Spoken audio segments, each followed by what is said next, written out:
So hello everyone. तो आज है लेक्चर नंबर 16 और ये होगी हमारी सीआई की कंपाउंड इंटरेस्ट की लेक्चर नंबर 16। ओके।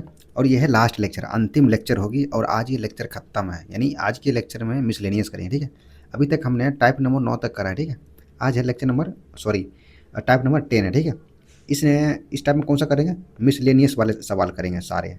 ओके, और आज के लेक्चर में ही ये ख़त्म हो जाएगी। ठीक है, ये सीआई का यानी कंपाउंड इंटरेस्ट का लास्ट लेक्चर है। ठीक है, तो चलिए वीडियो को शुरू करते हैं और देखते हैं पहला क्वेश्चन कौन सा है। ओके,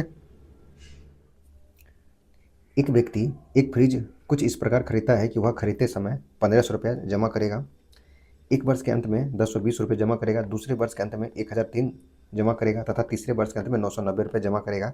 यदि सीआई की वार्षिक दर 10% हो तो फ्रिज का प्रारंभिक मूल्य कितना है। देखिए, ये बोला कि एक व्यक्ति ने एक फ्रिज खरीदा। ओके, और वो फ्रिज खरीदते वक्त जो है वो 1500 रुपये जमा कर दिया है, लेकिन और बाकी की जो पैसा है ना उसको बोला क्या भैया पहला वर्ष के अंत में 1020 रुपये जमा करेंगे, दूसरा वर्ष के अंत में 1003 जमा करेंगे और तीसरे वर्ष के अंत में 990 रुपये जमा करेंगे और वार्षिक रेट जो है सीआई की वो 10% है। तो एक्चुअली में फ्रिज का दाम कितना था। ठीक है, तो देखते हैं। देखिए यहाँ पे क्या है, जैसे बोला कि वो आदमी ने 1500 रुपये उस वक्त जमा कर देता। ठीक है, लेकिन फ्रिज की दाम तो ज़्यादा थी, 1500 रुपये दे के वो फ्रिज ले आया अपने घर। ठीक है, लेकिन जब एक वर्ष ख़त्म हो गया तो वो क्या किया है, 1020 रुपया जमा कर दिया। अच्छा, पहले रेट कितना है, रेट आपका है 10%। 10% कितना तो 1/10, यानी मूलधन से प्रिंसिपल से अगर अमाउंट का अनुपात पूछा जाए तो 10 से 11, यानी अगर इसका अनुपात पूछा जाए तो 10 से 11 का अनुपात होगा। अंडरस्टैंड होगा कि नहीं। ओके, और दिन क्या बोला, फिर जब एक वर्ष और होता है, जब एक वर्ष और हो गया तो कितना रुपये जमा करता है, 1003 रुपया वो जमा कर दिया। ठीक है, 1003 रुपये जमा कर दिया। ओके, इसका अनुपात भी 10 से 11 रहा होगा, इस दोनों राशि के बीच का अनुपात। ठीक है, और फिर से जब एक वर्ष और हो जाता है तो वह राशि वह क्या करता है, बस लास्ट में 990 रुपये बचा हुआ तो वो पेमेंट कर दिया। ठीक है, और इस दोनों के बीच का अनुपात भी 10 से 11 रहा होगा। ठीक है, अब देखिए यहाँ तो लास्ट में पूरा पेमेंट कर दिया है कि नहीं, 990 रुपये लास्ट में बचा था और पूरा पेमेंट करके वो फ्रिज का खत्म कर दिया कहानी। अच्छा, क्या हम इस राशि को लेते लेते पीछे नहीं आ सकते क्या, इस राशि को अब ले लेके पीछे आएंगे और यहाँ पे इसको ऐड कर देंगे। ठीक है, जैसे देखिए फॉर एग्जांपल यहाँ पे इस दोनों के बीच का अनुपात कितना है, 10:11 है। ओके, यानी 11 बराबर इतना है, यानी 11 नंबर 9 यानी 90 है, तो 10 बराबर कितना होगा, इंटू 90 कर लेंगे, 900 है, यानी उस वक्त कितना 1903 रुपये रहा होगा। और जिसमें से उस व्यक्ति ने यहाँ पे जैसे देखे 1903 रुपये रहा होगा, उस व्यक्ति ने 1003 जमा कर दिया और वो 900 रुपये बकाया रख दिया था तीसरे वर्ष के लिए, और वह तीसरे वर्ष 10% की वार्षिक दर से 990 रुपये तीसरे वर्ष के अंत में हो जाता है। ठीक है, तो उसी प्रकार फिर इस दोनों राशि के बीच का भी अनुपात कितना होगा, 10:11 होगा। फिर इस राशि के बीच का अनुपात कितना होगा, 10:11 होगा। ठीक है, अब देखिए यहाँ से जैसे चलाएंगे, इस दोनों राशि के बीच का अनुपात कितना होगा, 10:11, यानी 11 बराबर इतना, इसको कितना होगा, 11 इकाई 11, 11 8 88, सॉरी हाँ कितना बचेगा 8, और 11 7 77, सॉरी 7 और इंटू 3। ठीक है, इसको भी इंटू क्या करेंगे, 173 कर देंगे, कितना हो जाएगा 1730, 1730। तो दूसरे वर्ष में की राशि कितनी रही होगी, इस दोनों को जोड़ लेंगे, 0 3 2 5 और यानी 1750 रही होगी, सॉरी 2750 रही होगी दूसरे वर्ष के अंत में, जब उस व्यक्ति ने 1020 रुपये जमा कर दिया है कि नहीं। 2750 एक वर्ष के बाद बढ़ के हो गई थी वह राशि जो कि बकाया छोड़ा था स्कूटर का दाम, वो 1020 पहला वर्ष हुआ तो 1020 रुपये चुका दिया है। ओके, वह है, समझ गए क्या बात को। चलिए उसके बाद देखते हैं यहाँ पे क्या है, और फिर से इस दोनों के बीच का अनुपात कितना होगा, 10:11, यानी 11 बराबर 2750, ये कितना हो जाएगा, 11 दूनी 22, 11 55, यानी 250। यहाँ भी क्या कर लेंगे, 250। ओके, तो यहाँ कितना आ जाएगा, 2500 रुपया। तो अब स्कूटर का दाम एक्चुअल में कितना था, 2500 प्लस 1500, 2500 प्लस 1500 रुपया था स्कूटर का दाम। देखिए इन्होंने क्या बोला कि स्कूटर का दाम कुछ है, लेकिन वो 1500 रुपये वो आदमी था 1500 रुपये जमा करके बाकी के रुपये को ना 10% वार्षिक से बोला कि उधार जो है आप हमें दे दीजिए। ठीक है, तो वो क्या किया, पहला वो जैसे जैसे उसके पास रुपया होता गया वैसे वैसे वो आदमी जमा करते गया।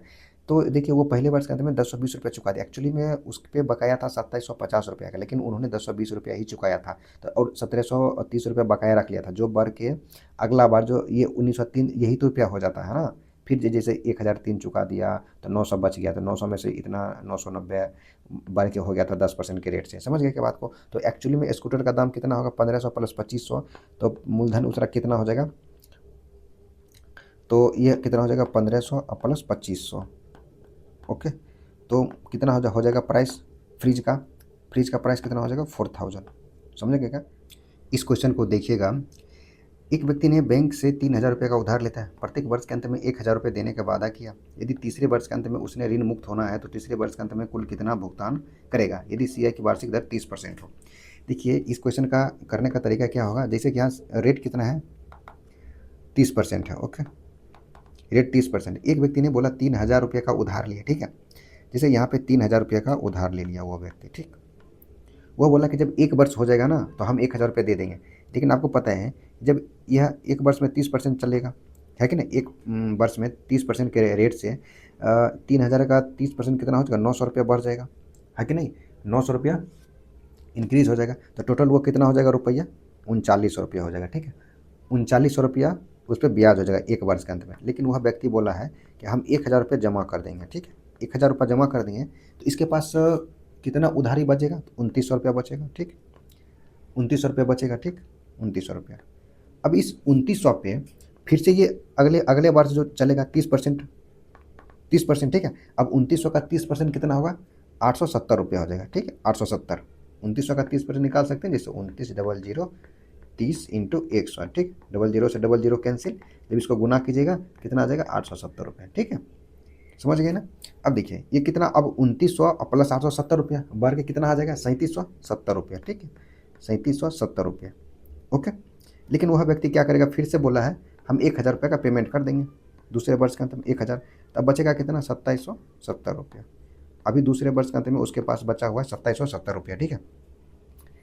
अब यह राशि 1 वर्ष और चलेगी क्योंकि तीसरे वर्ष के अंत में उसको टोटल चुकाना है, यानी तीसरे वर्ष के अंत में ये 30% चलेगा, ठीक है। अब 2770 का 30% हो जाएगा 831 रुपया, ठीक है, 831। तो जब 2770 में 831 को जोड़ेंगे कितना आ जाएगा 3601 रुपया, 3601 रुपया। ओके, तो उसको अगर तीसरे वर्ष के अंत में ऋण मुक्त होना है तो कितना रुपया पेमेंट करना पड़ेगा 3601, यानी 3601 रुपये का पेमेंट करना पड़ेगा। समझे क्या बात? समझे कि इस क्वेश्चन में क्या था, बोला क्या एक व्यक्ति है जो कि 3000 रुपये का उधार ले, लेकिन बोला कि प्रत्येक वर्ष के अंत में ना हम 1000 रुपये आपको चुकता करते जाएंगे। तो तीसरे वर्ष के अंत में अगर हमें ऋण मुक्त होना है, देखिए यहाँ पे है ना, तीसरे वर्ष के अंत में अगर कुल भुगतान कितना करना पड़ेगा, तीसरे वर्ष के अंत में कितना करना पड़ेगा 3601 रुपया करना पड़ेगा, ठीक है। तो चलिए अगला क्वेश्चन देखते हैं। देखिए इस क्वेश्चन में क्या है, एक व्यक्ति ने प्रत्येक वर्ष के प्रारंभ में 1000 रुपये जमा करता है। यदि सीआई की वार्षिक दर 10% हो तो 3 वर्ष के अंत में वह कुल कितनी राशि प्राप्त करेगा। देखिए जैसे एक व्यक्ति है और जैसे 1 जनवरी होता है, ठीक है, जैसे 1 जनवरी मान लेते 2025 है, ठीक है, 1 जनवरी 2025 हुआ और वो बैंक में जाके 1000 रुपये जमा कर दिया, ठीक है। और रेट कितना है 10% है, रेट यहाँ लिख लेते हैं 10% है। और फिर से जब 1 जनवरी 2026 होगा, यानी 2026 का लिख लेते हैं 2026 का, ठीक है, फिर से जाके 1000 रुपये जमा कर दिया बैंक में, ठीक है, 1000 रुपये। और कितना, और 3 वर्ष के अंत में उसको चाहिए, तो 3 वर्ष में ये 1 जनवरी 2026 की बात है और ये 1 जनवरी 2027 की बात है, ठीक है। और फिर से जाके 1000 रुपये जमा कर दिया, ये है बात 1 जनवरी 2027 की। ओके, 1 जनवरी 2027 का। अब इसको बोला क्या है, और तीसरे वर्ष के अंत में, ये तो जनवरी की बात है, तो अब इसका बोला कि तीसरे वर्ष के अंत में, ये तो अभी जनवरी ही है ना, ये जनवरी 2027, 1 जनवरी 2027 को जाके 1000 रुपये बैंक में जमा कर दिया।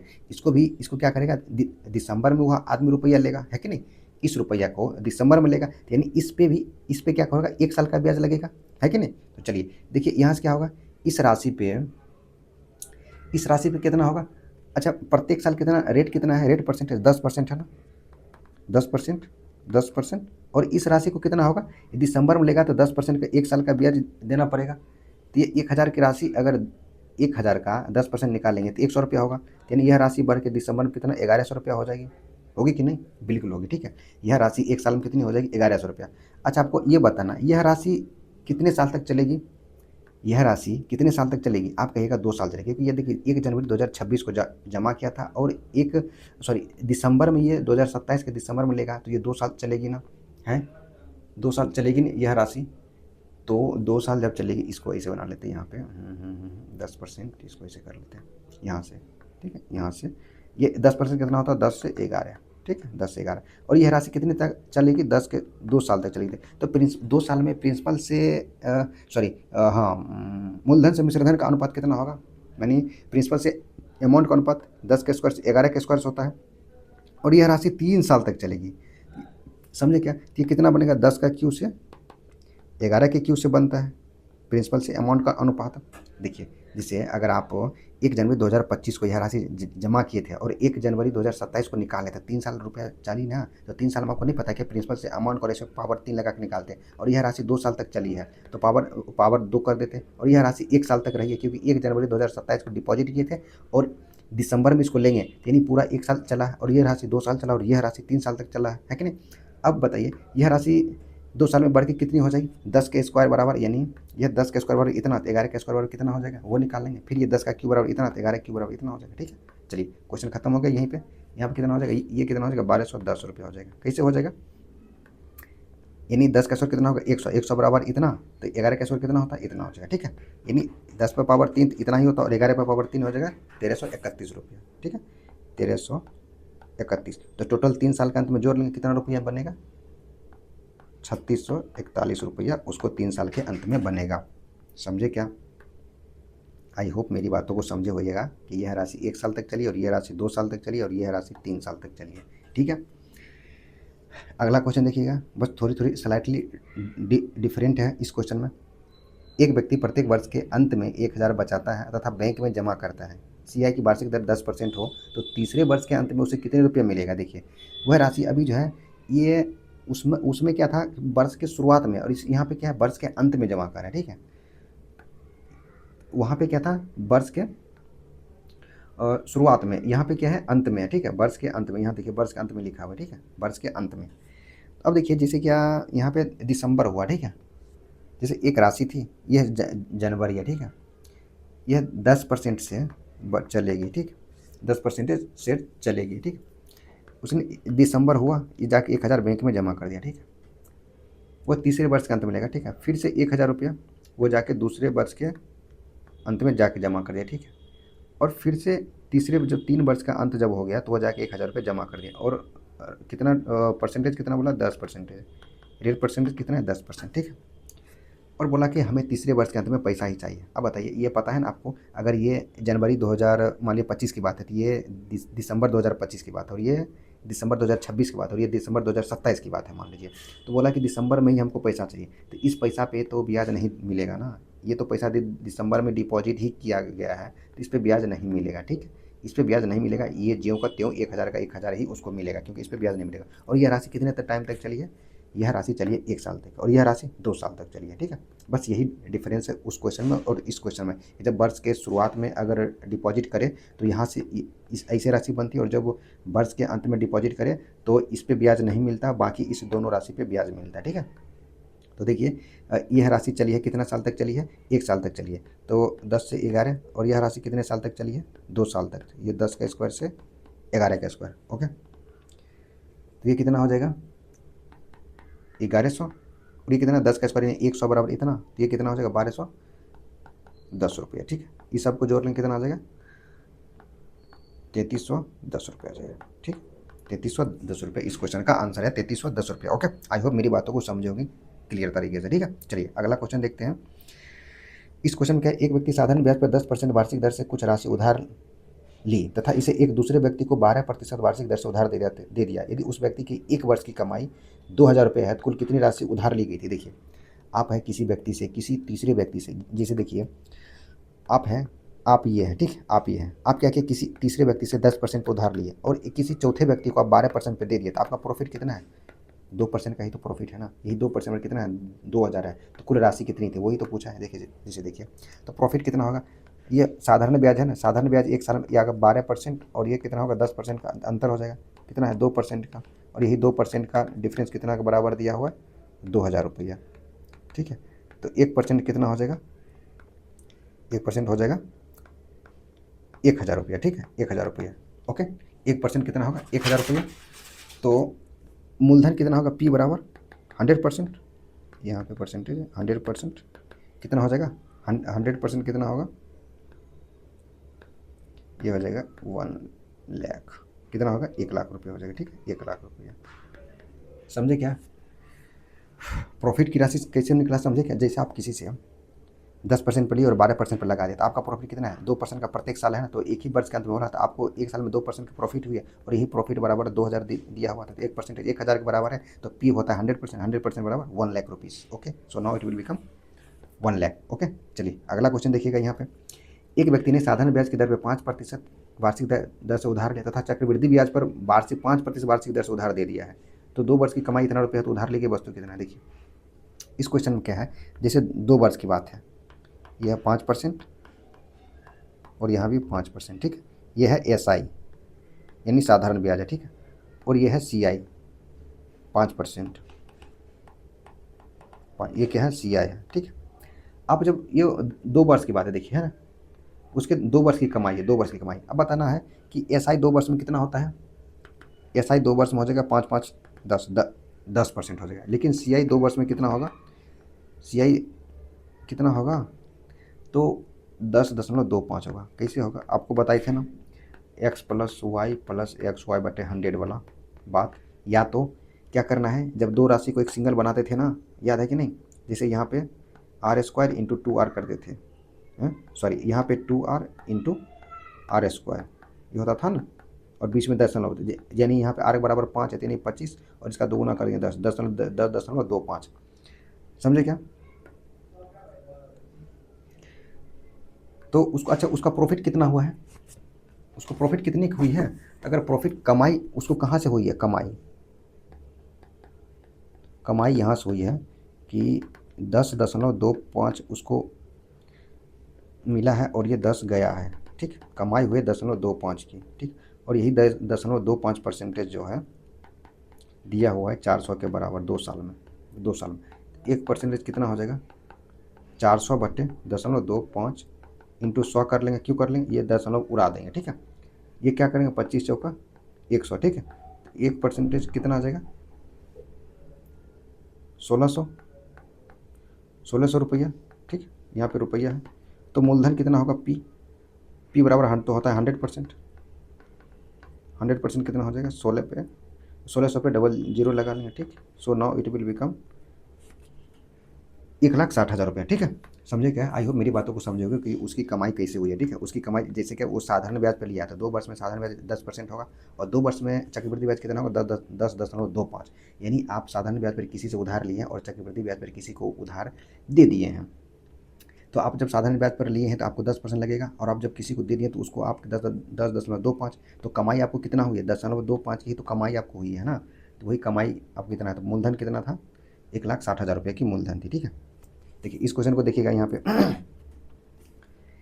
एक व्यक्ति 20% वार्षिक साधारण ब्याज की दर पर 2 वर्ष के लिए उधार लेता है तथा इसे 20% वार्षिक चक्रवृद्धि ब्याज की दर से अर्धवार्षिक रूप से उधार दे दिया है। उसके 2 वर्षों की कुल कमाई इतना रुपया है, तो वह राशि ज्ञात कीजिए। देखिए सेम क्वेश्चन है, बस जैसे आप किसी से साधारण ब्याज पर उधार लें, ठीक है, साधारण ब्याज पे 2 वर्ष की कुल कमाई है, यहाँ पे देखिए ये कितना लिखा हुआ है, 2 वर्ष, ठीक है, 2 वर्ष की कुल कमाई, ठीक है।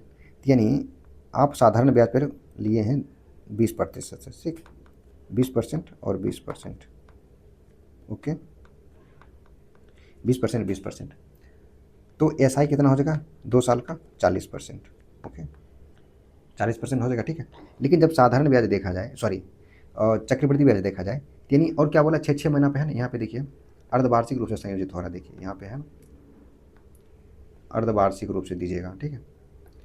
तो अब जब 2 साल में यानी 2 वर्ष में जब अर्धवार्षिक 6 महीने का कितना साइकिल बनेगा, 4 साइकिल बनेगा, यानी 1 2 3 एंड 4, 4 साइकिल बनेगा 6 माह का। जैसे ये है 6 माह 6 माह 6 माह और 6 माह, ठीक है, 4 साइकिल बनेगा। अब आपको पता है जब 2 वर्ष की ये कितना है, सॉरी 20% वार्षिक है, तो 6 महीने का कितना होगा, 10% होगा कि नहीं, 6 महीने का कितना हो जाएगा, 10% 10% और 10%, ठीक है। तो आपको बताए थे जो इसका CI कितना बनेगा, CI टोटल आपको याद होगा, ऐसे बनाए थे हम आगे पीछे, सॉरी पिछले वाले लेक्चर में ऐसा हम किए थे। तो इस टोटल को जब CI निकालेंगे तो ये आ जाएगा 46.41%, कितना आ जाएगा 46.41%। कैसे निकालेंगे, वही x प्लस वाई आप लगा लीजिएगा यहाँ से, इस दोनों में लगा लीजिएगा 21% आएगा, फिर इस दोनों में लगा लीजिएगा 21% आएगा, फिर यहाँ से यहाँ लगा दीजिएगा कि 46.41% आ जाएगा। ओके, तो अब आपको देखना है उसकी कमाई कैसी हुई है, उसकी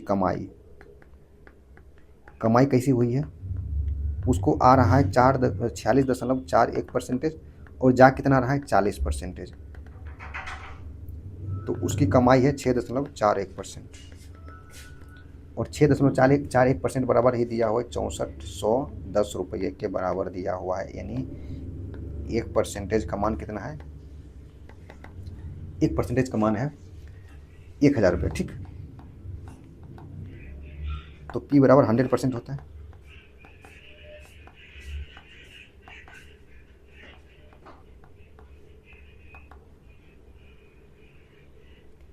तो P बराबर कितना हो जाएगा 1 लाख रुपये। ठीक है, कितना हो जाएगा P बराबर 1 लाख रुपये हो जाएगा। आई होप मेरी बातों को समझे होइएगा। ठीक है, इस क्वेश्चन को देखिएगा, जैसे यहाँ पे बोला है किसी कस्बे में रहने वाले व्यक्तियों की संख्या 64,000 है। यदि जनसंख्या जो है यदि यह जनसंख्या इतना % वार्षिक दर से बढ़ती है तो 3 वर्ष बाद वहाँ रहने वाले व्यक्तियों की संख्या कितनी हो जाएगी। आपको पता है जैसे 64,000 है और 2.5% प्रति वर्ष की दर से बढ़ रही है, तो 3 वर्ष के बाद वह जनसंख्या कितनी हो जाएगी। ठीक है, जैसे इस क्वेश्चन में यहाँ पे होता है क्या, जैसे रेट एक तरह से बढ़ने की रेट कितना है, जनसंख्या बढ़ने की रेट यानी 5/2%। तो 5/2% कितना होता है 1/40 होता है कि नहीं। कैसे होता है, जैसे देखिए 5/2 इंटू 1/100, 5 20 25 होता है ना, यानी कितना होगा 1/40 हो गया। ओके, 1/40 समझ गए क्या। यहाँ से देखिए, जैसे अगर मान लेते हैं अगर 2025 में किसी शहर की जनसंख्या थी, ठीक है, और वो 3 साल 1 2 और 3 यानी कितना हो जाएगा 2028, 25 26 27 28, 2028 में जनसंख्या कितनी हो जाएगी। ठीक है, तो आपको पता है जब हमें पता हो, जब एक तरह से इसको ये पी हो जाएगा और ये अमाउंट यानी ये प्रिंसिपल का काम कर जाएगा और ये अमाउंट का काम कर जाएगा, और rate of change of rate कितना है कितना बोलते हैं 2.5% का, यानी वो 1/40 है, यानी 40 41 प्रत्येक साल बढ़ा होगा। यानी एक तरह से देखा जाए इसको मूलधन और इसको मिश्रधन मान के भी बना सकते हैं ना, बिल्कुल बना सकते हैं। जब भी इस प्रकार के क्वेश्चन आए तो इसको आप प्रिंसिपल और इसको आप अमाउंट बना के और इसके बीच का साइकिल आपको पता है तो आप ये निकाल दीजिए, आंसर वही आएगा। ठीक है, जैसे यहाँ पे क्या है, जैसे अगर आपको बोला जाए तो 3 साल में प्रिंसिपल से अमाउंट का रेशियो क्या लिखते हैं, पावर 3 करके 40/3, और यहाँ कितना हो जाएगा 41/3 हो जाएगी। ठीक है, और 40/3 कितनी होती है 64,000, और 41/3 कितनी होती है, ये होती है आई थिंक 68,921 होती है। ठीक है, कितना होती है 68,921 यूनिट। ठीक है, कितना होती है 68,921 यूनिट। ठीक है, ये सब तो यूनिट में है। ओके, ये सब यूनिट में। अब बोला क्या है इस क्वेश्चन में, देखिए ये बोला कि पहले इतना था अब कितना होगा, यानी 2025 में कितना था इतना है, और 2000 इतना में कितना होगा, और ये सब कितना में है, ये यूनिट में है। ठीक है, यानी इतना यूनिट और इतना यूनिट। ठीक है, ये 64,000 बराबर दिया हुआ है 64,000 जनसंख्या, यानी मल्टीपल 1 है, तो इसका भी मल्टीपल 1 यानी 2028 में कितना हो जाएगा 68,921 जनसंख्या बढ़ के हो जाएगी। ठीक है, आई होप मेरी बातों को समझे होइएगा। ठीक है, इसको लेते हैं, घेर लेते हैं थोड़ा सा इसको, इसको घेर लीजिए यहाँ पे। ठीक है, समझे क्या। चलिए अगला क्वेश्चन देखते हैं। यहाँ पे इस क्वेश्चन में क्या है, एक पेड़ की ऊंचाई प्रत्येक वर्ष स्वयं से इतना 1/4 गुना बढ़ रही है, बढ़ जाती है। ठीक है, अगर वर्तमान में ऊंचाई 64 सेंटीमीटर है तो ज्ञात करें कि 2 वर्ष बाद उसकी ऊंचाई कितनी हो जाएगी। देखिए वही बात है, जिससे चेंज ऑफ रेट कितना है, किस रेट से बढ़ रहा है 1/4 यानी 1/4, 1/4 के रेट से बढ़ रहा है। ठीक है, तो 2 वर्ष में बोला, यानी मान लेते हैं अगर 2025 में और ये 2027 में कितना होगा 2027 में। ठीक, आपको पता है 2 साल में अगर हमें रेट का वैल्यू पता है, यानी 4 से 5 बढ़ रहा होगा, यानी ये कितना होगा 4 से प्रिंसिपल से अगर अमाउंट देखा जाए तो 4 से 5 है कि नहीं, 4 से 5, तो 2 साल में 4 से 5 लगा होगा, यानी 2 साल में प्रिंसिपल से अमाउंट का रेशो कैसे निकालते हैं, पावर 2 करके। ठीक है, यानी ये 4 पे पावर 2 और ये 5 पे पावर 2 है। ओके, 4 पे पावर 2 और 5 पे पावर 2, 4 पे पावर 2 कितना होता है 16 और 5 पे पावर 2 25 यूनिट। ओके, यानी क्या है 2025 में 16 यूनिट था और 2027 में कितना हो जाएगा 25 यूनिट। किस रेट से चेंज होगा, तो 1/4 की रेट से चेंज होगा तब। यहाँ पे अब देखिए मान किसका दिया हुआ है वर्तमान में, यानी ये 2025 में इतना है, यानी 64 सेंटीमीटर है। कितना का मल्टीपल है 4 सेंटीमीटर, 4 का मल्टीपल है, ठीक है। इसको भी इंटू 4 कर लेंगे तो ये कितना आ जाएगा 100 सेंटीमीटर आ जाएगा, ठीक है। यानी 2 साल में वह पेड़ बढ़ के कितनी हो जाएगी 100 सेंटीमीटर हो जाएगी, ठीक है। आई होप मेरी बातों को समझे होगा, ये प्रॉपर तरीके से क्लियर है क्या, पक्का क्लियर है, ठीक है। तो आज की लेक्चर को यहीं पे समाप्त करते हैं, ओके। तो आज तो ये लास्ट लेक्चर था आपको चक्रवृद्धि ब्याज की। आपको कहीं से भी PYQ बुक उठाइए और आपको बुक से उठा के लगाना है आपको सबसे पहले, ओके। आपको कोई भी PYQ बुक लेना है, चाहे वो SSC की हो या रेलवे की हो, ओके। किसी की भी प्रीवियस ईयर बुक को उठाना है मैथ्स का और उसको बनाना है। आपको एक भी क्वेश्चन आपको डाउट नहीं होगा, ये मेरा आपसे वादा है, ठीक है। और जो भी क्वेश्चन बनेगा आप चाहे तो कमेंट में कुछ कर सकते हैं, कमेंट में कुछ लिखिए। अगर ऐसा कुछ डाउट आपको लगे तो आप कमेंट में ज़रूर डालिएगा, ओके। उससे हमें भी मोटिवेशन मिलेगा। और आप चैनल को सब्सक्राइब भी कीजिए प्लीज़ यार, ओके। तो आपको क्या करना है, सबसे पहले अभी इस लेक्चर को रिपीट मोड पे भी देखना है, ठीक है। उसके बाद इसका नोट्स जरूर बनाना है। देन आपको क्या करना है PYQ लगाना है, इसका रिवीजन करना। सबसे पहले क्या करना है क्लास को देखना है, ओके। देखिए पढ़ने का कोई एक तरीका होता है, सबसे पहले क्या करना है क्लास को देखना होता है, ओके, क्लास करना होता है, देन इसका रिवीजन करना होता है, देन रिवीजन रिवीजन रिवीजन, उसके बाद क्या करना होता है देन प्रैक्टिस करना पड़ता है, ठीक। देन प्रैक्टिस करना पड़ता है और उससे ही हम लोगों का मैथ्स अच्छा होता है, ठीक है। पहले क्या करना है क्लास करना पड़ता है, यानी नोट्स टेकिंग करना पड़ता है, देन उस नोट्स का रिवीजन मल्टीपल टाइम करना पड़ता है, देन आपको प्रैक्टिस करना पड़ता है। प्रैक्टिस कहाँ से करना है, PYQ क्वेश्चन किसी का भी उठाना है, SSC या रेलवे की जो है आपको PYQ बुक उठाना है, ठीक है। ये प्रैक्टिस आपको करना, ठीक है। SSC या रेलवे की किसी की भी PYQ बुक उठाना है, ठीक है।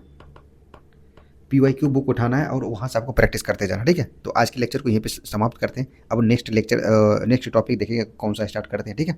तो आज के लेक्चर को यहीं पे समाप्त करते हैं, ओके। Thank you.